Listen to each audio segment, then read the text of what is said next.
In the crowded, fast-paced exhibition, how do you make sure visitors quickly grasp what your service or product is all about? Creating a high-converting landing page dedicated to your offering is a fantastic way to boost sales and tap into potential customers. Now, crafting a landing page can be costly, but QRShow offers a cost-effective, efficient, and flexible solution to getting your landing page up and running. You don't need to hire web developers, buy a domain name or host site. With QRShow, you can create event promotion, product introduction, and other pages.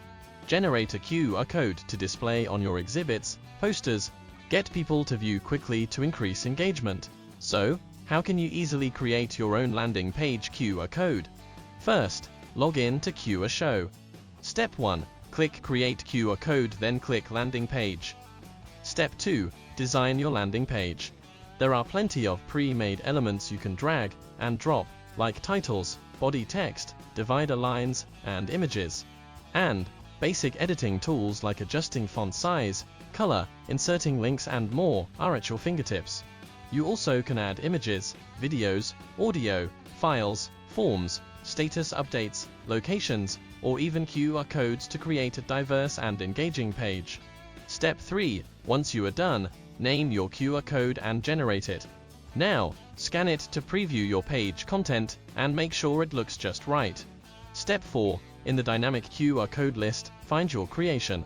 You can further customize your QR code's appearance by selecting templates, adding a logo, adjusting styles, frames, and more. Save your design choices.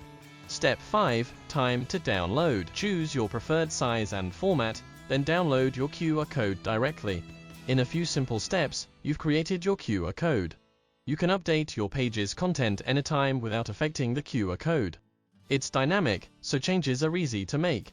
Plus, you can track how many people have scanned your QR code and their location using the statistics feature.